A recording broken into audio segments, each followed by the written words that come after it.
কুম্ভ মেলা একটি হিন্দু তীর্থস্থান যা 12 বছরের মধ্যে 4 বার পালিত হয়। 4টি স্থানে ঘুরতে থাকে: প্রয়াগরাজ, হরিদ্বার, উজ্জয়িনী এবং নাসিক।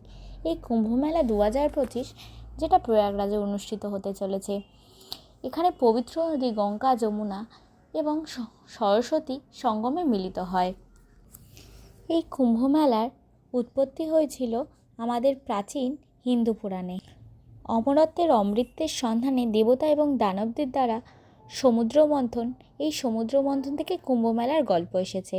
এই মহাজাগতিক ঘটনার সময় অমৃত বা অমৃতের ফোঁটা 4টি স্থানে পড়েছিল: প্রয়াগরাজ, হরিদ্বার, নাসিক এবং উজ্জয়িনী। এই ফোঁটাগুলো এই স্থানগুলোতে ঐশ্বরিক শক্তি দিয়ে আশীর্বাদ করেছিল, তাই এগুলি কুম্ভ মেলার জন্য সবথেকে পবিত্র স্থান হিসাবে বিবেচিত হয়েছে। এই কুম্ভ মেলার সময় এই স্থানগুলি নদীতে স্নানের একটি অতীতের পাপ ধুয়ে ফেলা, আত্মাকে শুদ্ধ করা এবং পুনর্জন্মের চক্রকে ভক্ত করে ভক্তদের মোক্ষের দিকে পরিচালিত করে বলে বিশ্বাস করা হয়।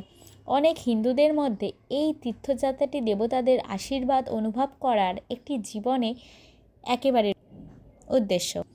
এই কুম্ভমেলার ইতিহাস সেই দিনগুলির সাথে সম্পর্কিত যখন দেবতা এবং অসুররা যৌথভাবে অমরত্বের অমৃত উৎপন্ন করেছিল, যা কিংবদন্তি দ্বারা চিত্রিত হয়েছে।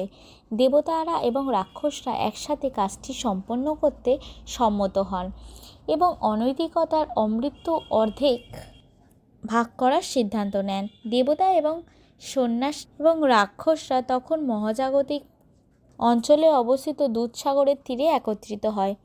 দুধের সমুদ্র মন্থন একটি মারাত্মক বিষ তৈরি করেছিল, যা ভগবান শিব প্রভাবিত না হয়ে পান করেছিলেন। বহু বাধা অতিক্রম করে বহু বছর পর ধর্মন্তরী অমরত্বের অমৃত হাতে নিয়ে হাজির হন। আপনি কি মহাভারতের 25টি আশ্চর্যজনক তথ্য জানেন? দেবতারা জোরপূর্বক পাত্রটি বন্ধ করে দিয়েছিল এবং এর নিরাপত্তা 4 দেবতা বৃহস্পতি, শুক্র, সূর্য, শনি এবং চন্দ্রের উপর ন্যস্ত ছিল। অতঃপর রাক্ষসরা বহু দিন ধরে দেবতাদের তাড়া করে। এই সময় প্রয়াগরাজ, হরিদ্বার, উজ্জয়িনী এবং নাসিকের 4টি স্থানে কুম্ভের ফোঁটা পড়ে। তাই বিশ্বাস করা হয় যে রহস্যময় ক্ষমতা অর্জন করেছে এই 4টি স্থান। তাই এই পবিত্র স্থানগুলিতে সারা বিশ্ব থেকে বেশ কিছু তীর্থযাত্রী এবং পবিত্ররা অমরত্বের সন্ধানে স্নান করতে কুম্ভ মেলায় যায়। এই কুম্ভ মেলা 4 রকমের: মহাকুম্ভ মেলা, যেটি শুধুমাত্র প্রয়াগরাজে অনুষ্ঠিত হয়, 144 বছর বা 12 দিয়ে গুণ করলে যেটা হয় 144, সেই কুম্ভ মেলার পরে আসে। আর একটা হলো পূর্ণ কুম্ভ মেলা, এটি 12 বছরে আসে।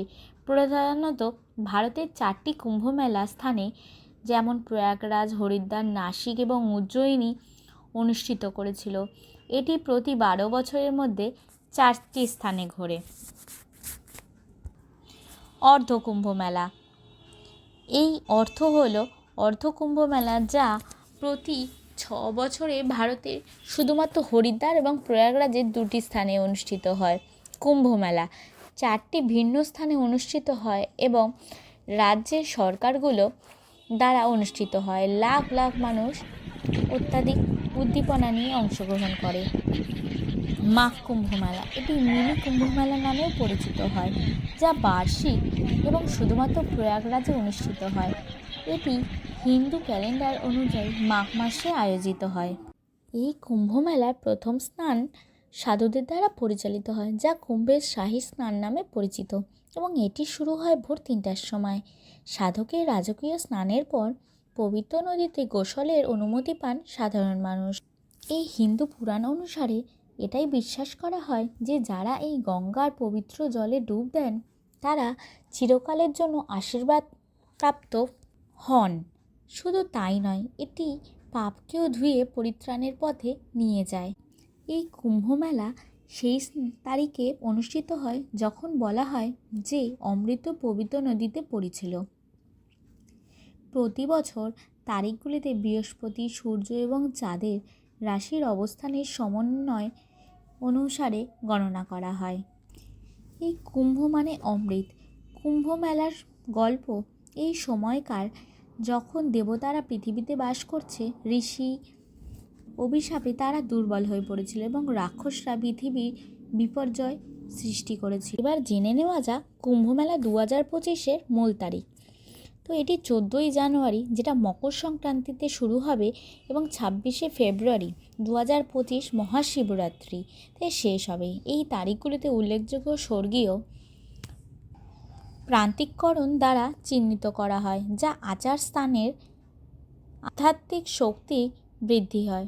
মকর সংক্রান্তি 14ই জানুয়ারি, প্রথম স্নায়ী স্নান, রাজকীয় স্নান। একটি গুরুত্বপূর্ণভাবে স্নানের পর যখন বিভিন্ন আঘার সন্ন্যাসীরা এবং নদীতে শোভাযাত্রা নিয়ে যান। মহাশিবরাত্রি 26শে ফেব্রুয়ারি, কুম্ভমেলার সমাপ্তি এবং ভগবান শিবের উপাসনার জন্য নিবেদিত একটি রাত্রি, যেখানে ভক্তরা উপবাস করেন এবং ধ্যান করেন এবং উৎসবের ঐশ্বরিক শক্তিতে নিজেকে নিমজ্জিত করেন।